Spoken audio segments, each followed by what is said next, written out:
my family called me a burden and left me on the side of the road in the pouring rain. I couldn't walk. I couldn't even call for help. But someone had been following them, and what he did changed everything. I'm Rebecca Martinez, and this is the story of how the people who were supposed to love me most tried to throw me away like garbage, and how my brother David proved that real family isn't about blood. It's about who shows up when you need them most. 5 years ago, when I was 23, I was diagnosed with multiple sclerosis. One day, I was planning my future. The next, I was learning words like progressive disability and mobility aids. The doctor said I might have good days and bad days, but the trajectory was clear. I would need more help as time went on.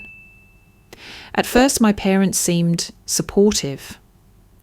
Mum quit her part-time job to help with my care. Dad converted the garage into a bedroom so I wouldn't have to navigate stairs. They bought a wheelchair, installed grab bars, and told everyone how strong our family was. But I started noticing things, the conversations that stopped when I rolled into a room. The way Mum's smile never quite reached her eyes anymore. Dad's heavy sighs when he thought I couldn't hear. The medical bills piling up on the kitchen counter, always face down so I wouldn't see the numbers. According to recent studies, 83% of American families are experiencing what experts call stressflation. Stress, directly caused by economic pressure. For Generation X parents like mine, the statistics are even worse. They're caught between caring for aging parents and supporting adult children, while facing their own financial uncertainty. 60% of Gen X parents report severe anxiety about money because they're literally being squeezed from both directions. But I didn't know any of that then. I just knew that my family was slowly breaking under the weight of my needs, and I felt like it was all my fault. The breaking point came gradually, then all at once. First, it was little things. Mum started forgetting to pick up my medications on time. Dad began working longer hours, claiming overtime was necessary for the medical bills. Family dinners became silent affairs where everyone stared at their plates. Then came the bigger signs. I found brochures for assisted living facilities hidden under a stack of bills. Not nice ones, the kind with names like Sunshine Manor and stock photos of elderly people smiling too widely. When I asked Mum about them, she said they were just exploring options for the future. The future? Like I was a problem to be solved rather than their daughter. I started hearing them argue at night through the thin walls, Mum crying about being trapped. Dad's voice getting sharp when he talked about quality of life, though it was never clear if he meant mine or theirs. I heard the words everyone's well-being more than once, always followed by heavy silence. The financial strain was crushing them. My medications alone cost $3,000 a month, even with insurance. The home modifications had maxed out their credit cards. Mum couldn't work because someone needed to be home with me during my bad days, when the fatigue hit so hard I could barely lift my head, let alone transfer from bed to wheelchair. I watched my parents become strangers. Mum, who used to hug me every morning, started giving me quick pats on the shoulder. Dad stopped making eye contact altogether. They talked around me, not to me. She needs her medication. The appointment is at 2. Make sure she eats something. I became a third-person problem in my own life. The psychological research on caregiver fatigue shows that family members can develop what's called compassion fatigue, where the emotional and physical demands of long-term care literally exhaust their capacity for empathy. It's not that they stop loving the person they're caring for. It's that their nervous system starts treating that person as a source of stress rather than connection. But understanding the psychology doesn't make it hurt less when you're living it. I started having panic attacks about being a burden.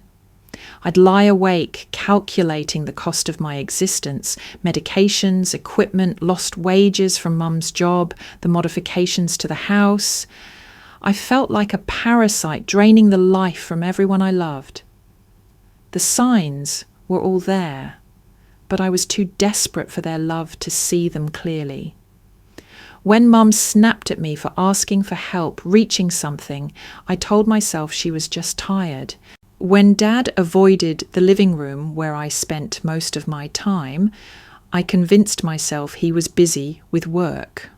When they started talking about options and what's best for everyone, I thought they meant getting me better care, not getting me out of their lives. I should have seen it coming.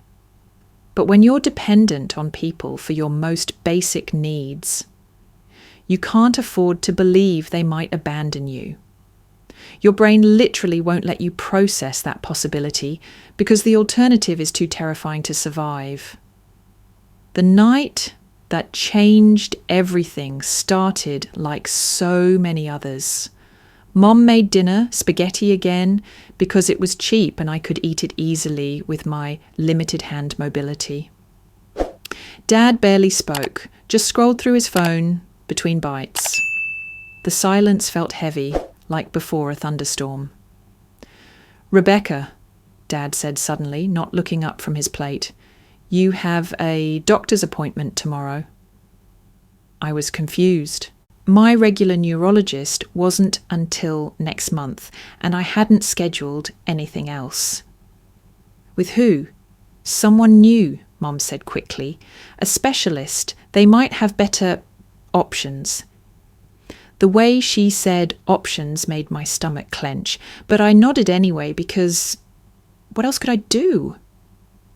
That night, I heard them talking in hushed voices through my bedroom wall. I couldn't make out words, just the urgent tone, the kind of conversation that happens when people are about to do something they know is wrong. The storm started just after midnight. Rain pounding against my window, thunder rolling across the sky like a warning I was too naive to understand. Morning came grey and heavy. Mum helped me get dressed with mechanical efficiency. No chatting, no jokes, none of the small talk that used to make even difficult mornings bearable. She packed a bag with some of my things which seemed odd for a doctor's appointment, but I was too tired to question it. Dad loaded my wheelchair into the car with unusual care, like he was handling something precious he was about to lose. Mum sat in the front passenger seat, staring straight ahead. The radio stayed off. The only sounds were the engine, the rain starting again, and my parents' careful breathing. 20 minutes into the drive, I realised we were going the wrong direction. "Dad," I said, "the medical centre is back the other way." His eyes met mine in the rearview mirror for just a second. I saw something there that made my blood go cold. Guilt, decision, goodbye. "We're not going to the medical centre, Rebecca." The rain was coming down harder now. Mum still hadn't turned around, hadn't looked at me once, since we'd left the house. Her shoulders were rigid, like she was holding herself together through pure willpower. "Where are we going?" Silence. Dad pulled over on a stretch of road I didn't recognise. No houses, no businesses, just empty fields and the sound of rain drumming on the car roof. He put the car in park, but left it running. "Rebecca," he said, and his voice broke a little, "This isn't working." "What isn't working?" Mum finally turned around. Her eyes were red, but her voice was steady. "You're a burden," she said. "We can't do this anymore." The words hit me like a physical blow. I actually gasped, like she'd punched me in the chest. "We've tried," Dad said. "We've given everything we have. But it's not enough, and it's never going to be enough. You need more care than we can give you." "So take me to a facility," I said, my voice getting higher. "There are places we can figure it out." "With what money?" Mum's voice was sharp now. "Do you have any idea what this has cost us? What it's done to our lives? I haven't worked in 3 years. Your father is working 60-hour weeks and we're still drowning." "I'm sorry," I whispered. "I'm sorry. I didn't mean to." "Sorry doesn't pay the bills," Dad said. "Sorry doesn't give us our lives back." He got out of the car. The rain immediately soaked through his shirt, but he didn't seem to notice. He opened the trunk and pulled out my wheelchair, setting it up with practiced efficiency one last time. "What are you doing?" I was crying now, panic rising in my throat. "Dad, what are you doing?" Mum got out too. Together, they opened my door and helped me into my chair with the same gentle care they'd shown for 3 years. For a moment, I thought maybe this was just a scare tactic. Maybe they were trying to show me how serious things were, but they'd take me home and we'd figure something out. "There's a gas station about 2 miles that way," Dad said, pointing down the road. "Someone will help you." 2 miles, in my manual wheelchair in the pouring rain, with hands that could barely grip the wheel rims on a good day. "Please don't do this," I begged. "Please, I'll find another way. I'll figure something out. I won't be a burden anymore, I promise." Mum was crying now too, but she didn't move toward me. "Goodbye, Rebecca." They got back in the car. I sat there in my wheelchair on the side of an empty road. Rain soaking through my clothes. Watching my parents' taillights disappear into the storm. The sound of their car faded until all I could hear was rain and thunder and my own ragged breathing. I couldn't process what had just happened. My brain kept trying to make it make sense, to find some explanation other than the obvious one. They were coming back. This was a test. They were teaching me a lesson about gratitude or independence or something. But as minutes ticked by and the rain got heavier and the road stayed empty, reality started to sink in. My parents had just left me to die. I tried to push my wheelchair forward, but my hands were shaking so hard I could barely grip the wheels.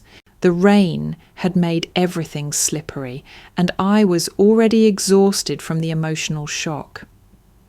I made it maybe 50 feet before I had to stop. My phone, I could call someone.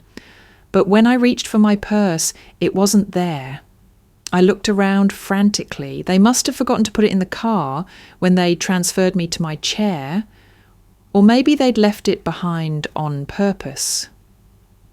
I was alone, disabled, in the middle of nowhere, in a thunderstorm, with no way to call for help. I started crying. Ugly, desperate sobs that mixed with the rain until I couldn't tell where the storm ended, and I began. This was how I was going to die. Not from MS, not from some medical crisis, but from being abandoned by the people who were supposed to love me most. The cold was seeping into my bones. My clothes were completely soaked, and I was starting to shiver uncontrollably. I tried to push forward again, but I was getting weaker, not stronger. The gas station Dad had mentioned might as well have been on the moon.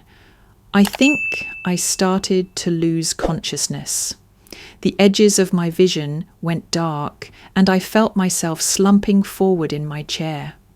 The rain kept falling, and I kept getting smaller and colder and more alone. That's when I saw headlights. A car was approaching slowly, windshield wipers working furiously against the storm. For a second, hope flared in my chest. Maybe my parents had come back. Maybe they'd realised what they'd done and turned around. But it wasn't their car. This one was newer, darker, and it was moving with purpose, not the hesitant pace of someone who'd stumbled across an unexpected scene. The car pulled over about 20 feet ahead of me. The engine stayed running, headlights illuminating the rain like a curtain of silver. The driver's door opened. "Rebecca?" I knew that voice. But it couldn't be. He'd been gone for 3 years, and we'd barely spoken since he left. "Rebecca, is that you?" A figure was walking toward me through the rain, and as he got closer, the headlights revealed his face. "David, my little brother David." "Oh my God," he said, breaking into a run. "Oh my God, what did they do?" He reached me in seconds, dropping to his knees in the muddy road beside my wheelchair. His hands were shaking as he touched my face, checking if I was real, if I was alive. "It's okay," he whispered, and his voice was gentle in a way I'd forgotten voices could be. "It's okay. I'm here now." "David?"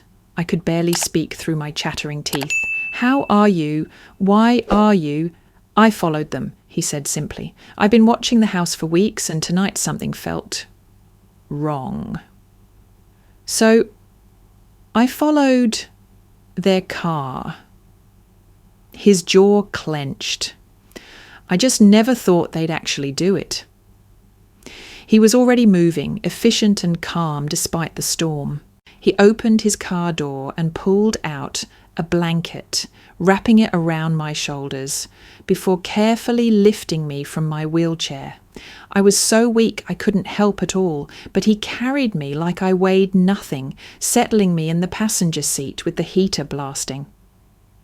"I never forgot you," he said as he folded my wheelchair and loaded it into his trunk. "I know it seemed like I disappeared, but I never forgot you. Not for a single day." As we drove away from that terrible road, David told me what he'd been doing for the past 3 years. The story was nothing like what I'd imagined. He hadn't left because he was angry at me or tired of dealing with my diagnosis. He'd left because he'd seen this coming long before I had, and he wanted to build something better. A life where I could be safe and cared for and valued, not just tolerated. "I tried to talk to them," he said, glancing over at me as we drove through the storm. "About a year after your diagnosis, when I saw how they were starting to treat you. I suggested family counselling, respite care, support groups. They shut me down every time." David had been 22 then, fresh out of college with a computer science degree and big ideas about changing the world. But watching our parents slowly turn against me had focused his ambition in a very specific direction. "I realised they were never going to be the people you needed them to be," he said. "So I decided to become that person myself."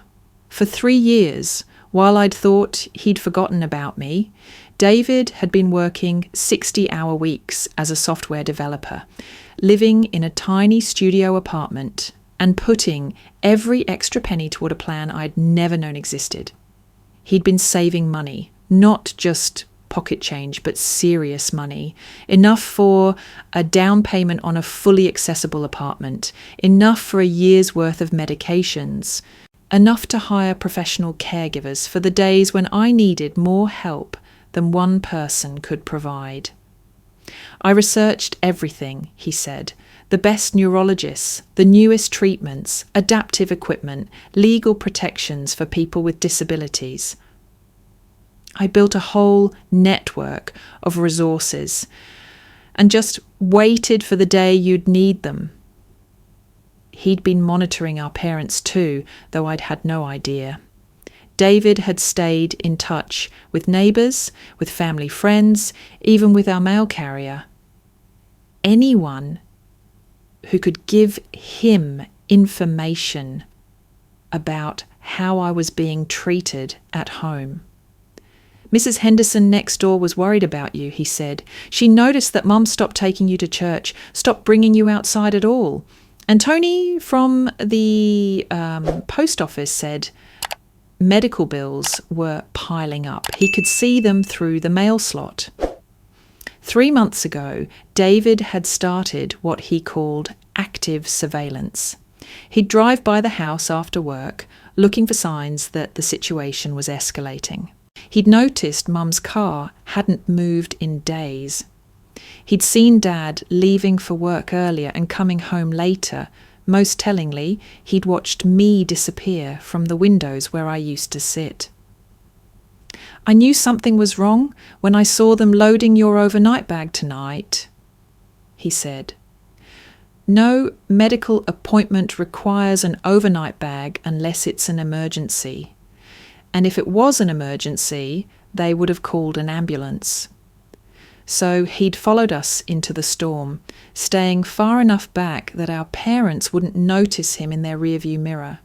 He'd watched them dump me on the side of the road like garbage. And he'd waited until their taillights disappeared before coming to get me.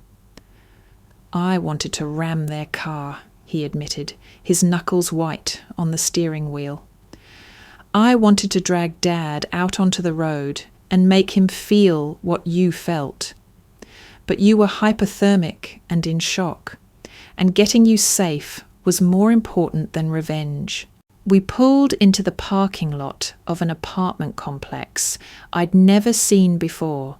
The building was new, with clean lines and subtle accessibility features built into the design. David helped me back into my wheelchair and covered me with the blanket again before leading me to the front entrance. This is home, he said, using a keycard to unlock the door. Your home? The apartment was beautiful. Hardwood floors, wide doorways, lowered countertops in the kitchen. Everything designed for someone in a wheelchair, but not in an institutional way. It felt warm, welcoming, like a real home rather than a medical facility. I've been getting it ready for 2 years, David said, rolling me through the living room. I didn't know when you'd need it, but I wanted it to be perfect when you did. He showed me the bathroom with a roll-in shower and grab bars that looked like decorative elements. The bedroom with a hospital bed that looked like real furniture, positioned next to windows overlooking a small garden. The kitchen with everything at the right height, including a coffee maker and a full spice rack. You cook? I asked, surprised. David laughed. The first really happy sound I'd heard in years. I learned YouTube University. I figured if I was going to take care of you, I should probably know how to make something besides ramen. In the bedroom closet, I found clothes in my size, including adaptive styles that would be easier for me to put on independently. The bathroom had all my preferred brands of shampoo and soap. The refrigerator was stocked with foods I liked, including the expensive organic juice I'd stopped asking for at home because of the cost. How did you know all this stuff? I paid attention, he said simply. For 23 years I paid attention to my sister. That night, as David helped me into the most comfortable bed I'd slept in for years, I finally asked the question that had been burning in my chest. Why didn't you tell me? Why didn't you say you were planning this? David was quiet for a long moment, adjusting the blankets around me with the careful attention of someone who'd clearly researched proper caregiving techniques. Because I needed you to know that when I showed up, it wasn't because you asked me to, he said finally.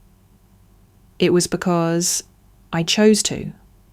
Because you're worth choosing, Rebecca. You're worth planning for. You're worth 3 years of 60-hour weeks and living on cheap noodles and driving through thunderstorms. He sat on the edge of the bed, and for a moment we were just siblings again. The way we'd been before MS and medical bills and family stress had torn everything apart. They made you feel like a burden, he said, but you're not. You're my sister. And tomorrow we're going to start building a life that proves it. The first 48 hours in David's apartment were like stepping into an alternate universe, one where I mattered, where my needs weren't seen as inconveniences, where someone had actually planned for my well-being instead of just enduring it. But while I was discovering what it felt like to be truly cared for, my parents were discovering what it felt like to live with the consequences of their choice. David showed me the security cameras he'd installed around the apartment building. On his laptop, we watched my parents' car pull up to the roadside where they'd left me, exactly 23 hours after they'd driven away.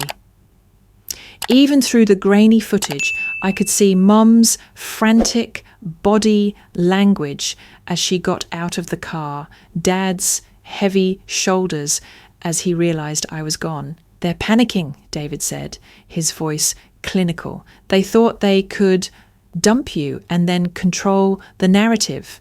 Maybe call the police and report you missing from a medical appointment.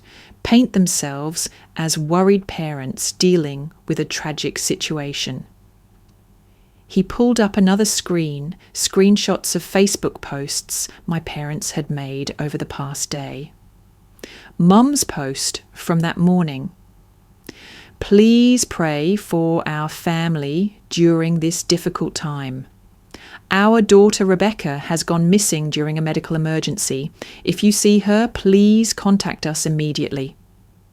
The comments were pouring in, neighbours offering to help search, church friends expressing sympathy, distant relatives sharing the post. My parents were building their alibi in real time, crafting a story where they were victims too. But they made one crucial mistake, David said, clicking to another screen. This one showed a call log from his phone. Mrs. Henderson saw me pick you up from the road that night. She called me this morning to make sure you were okay. Mrs. Henderson, our 78-year-old neighbour who'd been watching our family drama unfold for years. She'd seen David's car, seen him loading my wheelchair, seen us drive away together. More importantly, she'd seen the timeline, my parents leaving me on the road, then returning hours later to an empty spot. She's not stupid, David continued. She knew something wasn't right about their story, so I told her the truth. The truth was spreading through our old neighbourhood like wildfire. Mrs. Henderson had called her daughter, who worked at the medical centre where my parents claimed I'd gone missing. No record of any appointment. Mrs. Henderson's daughter had called her friend, who worked at the police station. No missing person report had been filed until late the following day. nearly 30 hours after I'd supposedly disappeared. David had spent 3 years not just preparing to rescue me, but preparing to expose what he knew would eventually happen. He had documentation of everything, photos of me looking increasingly isolated and unwell, recordings of conversations with neighbours who had expressed concern, even copies of the assisted living facility brochures he'd found in our parents' trash. "I've been building a case without realising it," he said. "Every time I checked on you, every time someone mentioned they were worried about you, every piece of evidence that showed your condition was deteriorating because of neglect, not disease, I documented it." Now, that evidence was being reviewed by Sarah Chen, a disability rights attorney David had been consulting with for months. Sarah specialised in cases of adult abandonment and disability discrimination within families. She'd seen this pattern before. Families who became so overwhelmed by caregiving that they convinced themselves abandonment was somehow merciful. The legal term is vulnerable adult abandonment, David explained as we reviewed Sarah's initial assessment. It's a felony in our state, but more than that, there's a civil case here. Medical neglect, emotional abuse, financial exploitation. They used your disability benefits to pay household bills, then claimed they couldn't afford your care. I stared at the legal documents, trying to process that my parents, the people who'd raised me, who'd once loved me, were now defendants in a criminal case. It felt surreal, like we were talking about strangers. "I don't want to destroy them," I said quietly. David's expression softened. "Becca, they tried to destroy you. They drove you to a deserted road in a thunderstorm and left you to die. This isn't about revenge. It's about making sure they can never do this to anyone else." He was right, and I knew it. But understanding something intellectually and feeling it emotionally are two different things. Part of me still wanted to believe that my parents had just made a terrible mistake, that they could somehow become the people I'd needed them to be. That fantasy died 3 days later when David showed me the voicemail. My phone, the one they'd forgotten to pack when they abandoned me, had been ringing constantly since I'd disappeared from the roadside.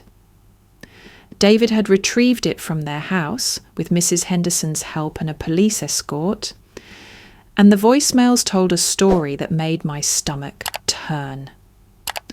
The first few messages were panicked, apologetic. "Rebecca, honey, we came back and you were gone. Where are you? We're so worried." But as hours passed and I didn't respond, the tone shifted. "Rebecca, this is ridiculous. We know you're somewhere safe. You couldn't have gotten far on your own. Stop punishing us and call home. Your mother is beside herself with worry. How could you be so selfish? We were trying to help you. And this is how you repay us? Fine. If you want to play games, we'll play games. But remember, we're still your parents. We're still your emergency contacts. Any benefits or insurance you have goes through us." The final message, left just hours before David showed me the recordings, was the one that broke my heart completely. "Rebecca, we've reported you as a runaway adult with diminished capacity. We've told everyone you're not mentally competent to make decisions about your own care. So whatever little game you're playing with whoever you're staying with, it's over. You can't just abandon your family." They were trying to have me declared mentally incompetent. Not because I actually was, but because it would give them legal control over my life again. and more importantly, legal access to my disability benefits. They never loved me, I whispered, the words feeling like glass in my throat. They loved my benefits check. David's jaw tightened. No, they didn't, and now we're going to prove it. The confrontation David arranged wasn't dramatic or cinematic. It happened in the sterile conference room of Sarah Chen's law office with fluorescent lights and the smell of burnt coffee. My parents sat on one side of a long table, their own attorney, a tired-looking man who clearly wished he was anywhere else, beside them. I sat across from them in my wheelchair, David's hand steady on my shoulder. Sarah had papers spread across the table between us, evidence, witness statements, financial records. Mum looked smaller than I remembered, her face grey and drawn. Dad wouldn't make eye contact, just stared at the table like he could make this whole situation disappear through willpower alone. Let's start with the timeline, Sarah said, her voice professionally neutral. On the night of October 15th, you told Rebecca she had a doctor's appointment, but there's no record of any appointment being scheduled. It was a mistake, Mum said quickly. A miscommunication. We thought you drove her to a deserted road 20 miles from your home and left her there in a thunderstorm, Sarah continued. That's not a miscommunication. That's attempted murder. The words hung in the air like a physical presence. Attempted murder. I watched my parents flinch, watched their attorney scribble notes with increasing urgency. We would never, Dad started. You left a disabled woman on the side of a road in severe weather with no way to call for help, David said, his voice deadly quiet. What exactly did you think was going to happen? We knew someone would find her, Mum said, but her voice cracked on the words. There's a gas station 2 miles away, Sarah said. 2 miles that Rebecca couldn't have travelled in her condition, in those weather conditions. You knew that. The evidence was overwhelming. Security camera footage from a nearby business showing their car driving away. Weather records proving the severity of the storm. Medical documentation of my condition on that night, hypothermic, in shock, showing signs of severe dehydration and exposure. But the most damning evidence was what David had recorded in the months leading up to that night.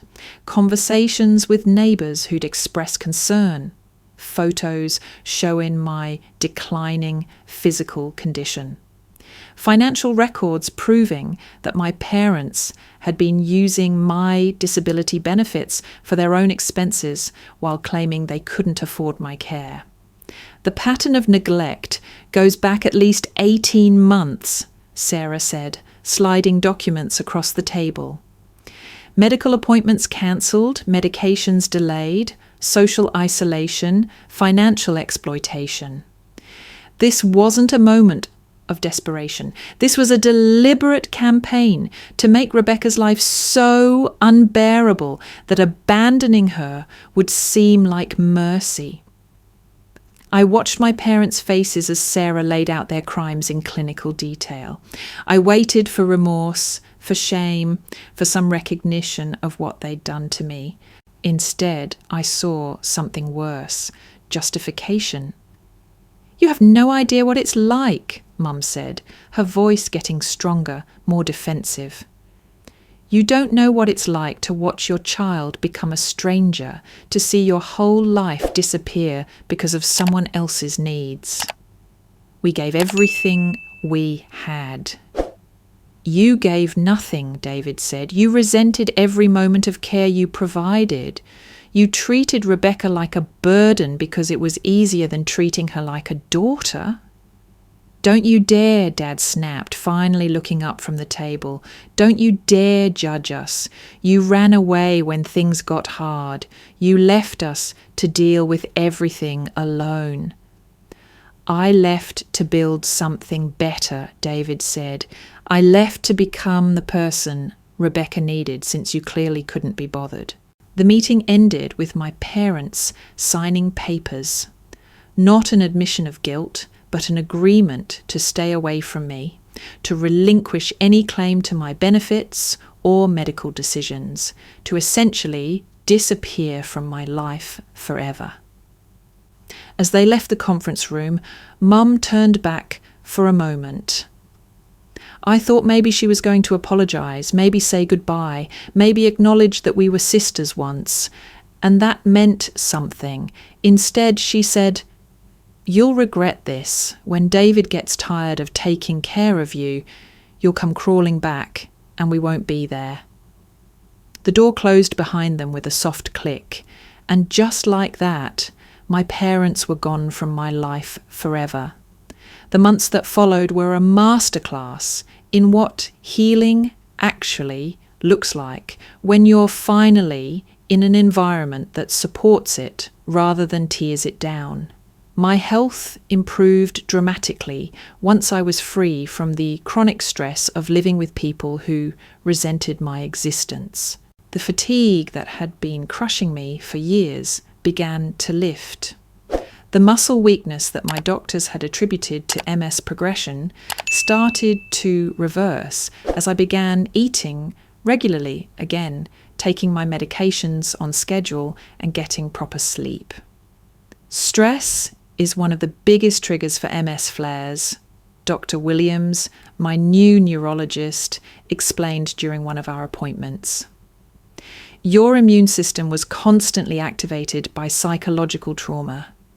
Now that you're in a stable environment, your body can focus on healing instead of just surviving. David had found Dr. Williams through months of research, identifying the top MS specialists in our region and finding one who accepted my insurance and had a reputation for treating the whole person, not just the disease. The difference in care was shocking. Where my old doctor had seen my declining condition as inevitable progression, Dr. Williams saw treatable symptoms made worse by environmental factors. Your parents' neglect was literally making you sicker, she explained. Delayed medications, poor nutrition, social isolation, chronic emotional stress, all of those things can accelerate MS symptoms. Now that we've addressed the environmental factors, we can work on optimizing your treatment.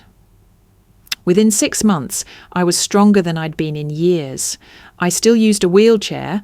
MS hadn't magically disappeared, but I was using it to navigate a life I actually wanted to live rather than just endure. David had thought of everything. The apartment complex had a community garden where I could grow herbs and vegetables from my wheelchair. The local public transportation system was fully accessible, giving me independence to go places without relying on David for every trip.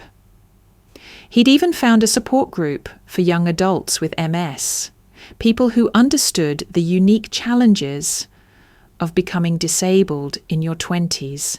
I spent 3 years researching not just how to keep you alive, but how to help you thrive, David said one evening as we cooked dinner together in our perfectly accessible kitchen. I wanted your life to be better, not just different. The legal case against my parents had moved forward despite their attempts to delay and deflect. Sarah Chen had built an ironclad case, and the district attorney had decided to prosecute the abandonment charges as a felony. My parents would likely face jail time, certainly probation, and definitely a criminal record that would follow them forever. More importantly, The case had attracted attention from disability rights advocates. Sarah introduced me to Marcus Rodriguez, a disability rights activist who'd started speaking publicly about his own experience of family abandonment after a spinal cord injury. "Your story matters," Marcus told me during one of our first meetings. "There are thousands of disabled adults being abused, neglected, and abandoned by their families every year. Most of them don't have a David, someone who planned ahead, who built resources, who was willing to fight the system." Marcus invited me to speak at a disability rights conference to share my story as part of a panel on family-based disability abuse. The thought terrified me, standing up in front of hundreds of strangers and talking about the worst thing that had ever happened to me. But I did it anyway. "My name is Rebecca Martinez," I said, rolling my wheelchair up to the microphone. "And I'm here to tell you that surviving your family doesn't make you an orphan, it makes you free." The audience, mostly disabled, adults, family members and advocates, was completely silent as I told my story. I talked about the slow erosion of love, the financial manipulation, the deliberate isolation. I talked about that night in the rain, about thinking I was going to die, about learning that the people who were supposed to love me most had literally tried to throw me away. But mostly I talked about David, about what it meant to have someone who saw your value when everyone else saw only your cost. About the difference between being cared for and being truly supported. About the life that becomes possible when you're finally in an environment that believes you deserve to exist. When I finished speaking, the applause went on for 5 full minutes. But more important than the applause were the people who approached me afterward.